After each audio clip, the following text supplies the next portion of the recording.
Cette émission vous est présentée par Saint-Raymond, la ville de l'automobile. 4 concessions à votre service, même le samedi.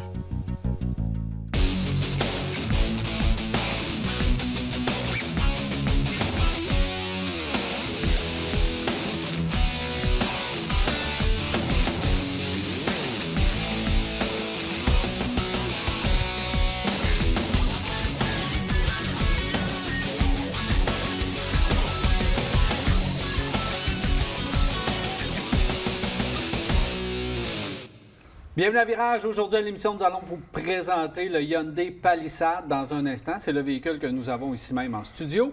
On va recevoir aussi Jean Guéroy de Desharnais Pneus Mécaniques et on va parler sécurité routière avec Mario Vaillancourt de la Société d'assurance auto du Québec. À la fin de l'émission, nous allons répondre à vos questions. 670-9078, poste 230 ou encore virage@telmac.tv ou via notre Facebook. C'est les façons de nous poser vos questions. Marc Bouchard, Jacques, bienvenue. Salut. Salut. Ça va bien? Très bien. Quel accueil, hein? T'avais l'air décidé, là. Hein? Décidé. Pour une fois, je suis content. Non. C'est des blagues.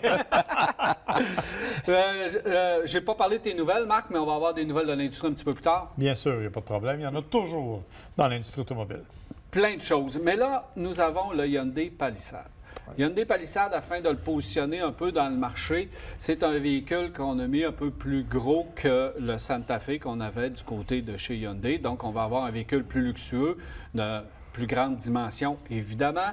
On s'en va un petit peu vers le luxe. Je dirais que c'est peut-être un véhicule qui va concurrencer les pilotes, les Highlander. Donc, on s'en va dans MDX même. On s'en va dans cette catégorie-là. C'est X9 chez Mazda.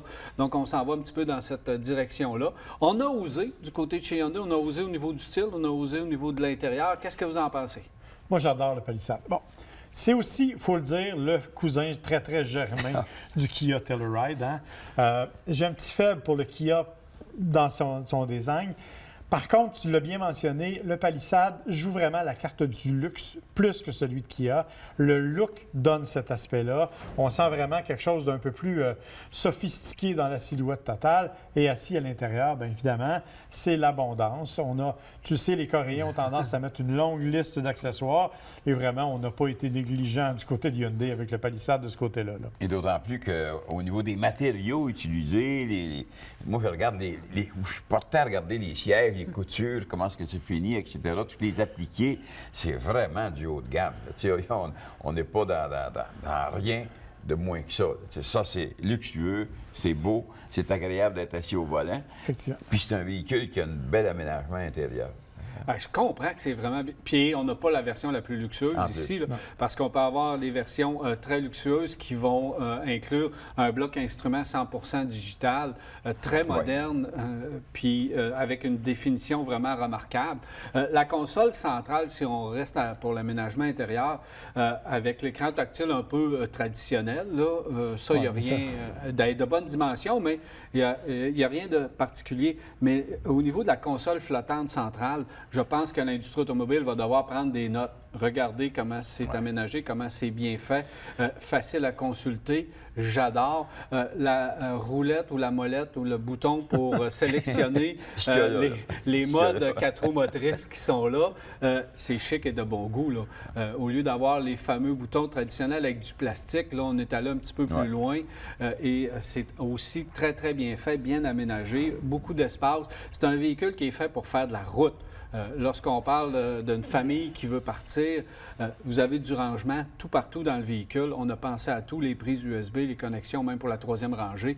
Il n'y a rien qui a été laissé au hasard. Le confort des occupants est important, puis c'est ce qu'on voulait jouer comme carte avec Hyundai. Et là, je leur donne un gros bravo. Totalement. Et on a même mis des éléments qui sont justement destinés à améliorer encore la vie de la famille, notamment un amplificateur de la voix pour l'arrière. Justement. Quand tu veux parler aux gens de 3e rangée et puis que tu es le conducteur, tu n'es pas obligé de te tourner puis d'être distrait. Donc, on a vraiment pensé à tout à ce niveau-là. Tu parles d'aménagement intérieur. Effectivement, des espaces de rangement. Mon épouse a tendance à traîner toujours 4-5 000 patentes à l'intérieur des autos. Et... On s'arrange-tu pour 3-4 000? Mais elle a tendance à traîner beaucoup de trucs tout le temps. Puis elle est toujours prise pour les mettre à ses pieds parce qu'il n'y a pas d'espace pour les ranger. Alors qu'avec le palissade, jamais elle a eu ce problème-là. C'est facile de trouver des emplacements pour tout. Alors, honnêtement, vraiment, le confort, l'espace, le dégagement intérieur, c'est tout à fait à la hauteur de ce qu'on peut s'attendre. Quelque chose qu'on n'a pas dit, je pense que c'est un 8 passagers. Oui. Et 7 passagers dans le plus haut, haute Oui, dans le finition. Ultimate. Yeah. Oui, parce qu'on a mis des sièges capitaines. On a mis des sièges capitaines dans l'arrière. Mais ça commence à être des passagers, là, quand on bord d'un véhicule comme ça. Oui, mais il y a l'espace on n'est pas dans un Dodge Caravan. C'est ça. Mais il y a l'espace pour. Il y a l'espace. Et on a misé beaucoup. On parle d'aspect familial. Regardez tous les accessoires qu'on a mis, notamment au niveau de la sécurité. Hyundai joue très fort. Bon, on a commencé avec le Santa Fe l'année dernière, là, le fameux système qui détecte si une auto s'en vient et qui empêche la portière arrière de s'ouvrir. Oui. Ça, c'est génial. On le répète sur le palissade. Donc, on veut... Caméra aussi, lorsqu'on met le clignotant, Ah, on ça, peut j'adore voir, il ça. l'a des deux côtés. Et ça, c'est logé dans le tableau de bord. Tu n'es pas obligé de chercher partout. Et c'est logé du côté où tu clignotes. Alors, tu n'as pas à chercher non plus de quel bord ça s'en vient. Là. Je trouve que c'est absolument bien pensé.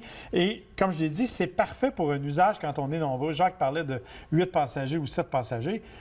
Tu n'as pas le temps de commencer à chercher quand tu as 5 kids en arrière qui crient un peu et qui se chicanent entre eux autres. Alors, je pense que c'est bien pensé de cette façon-là, d'avoir tout à portée de main et d'avoir un système de sécurité très abondant. Bon, bien sûr, tu as tous les systèmes là, de semi-autonomes, de maintien de la voie puis d'aide au freinage. C'est devenu maintenant assez standard. Mais on a vraiment poussé le bouchon un petit peu plus loin avec la sécurité est là.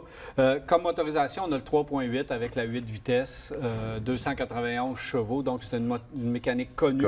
Du côté de chez Hyundai, on sait que c'est fiable. Et ce qui me surprend le plus, c'est l'économie de carburant.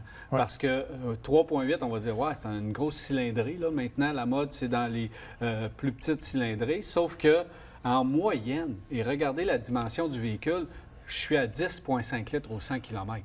10,5 litres, c'est vraiment impressionnant pour la dimension du véhicule. Et ça, c'est en moyenne.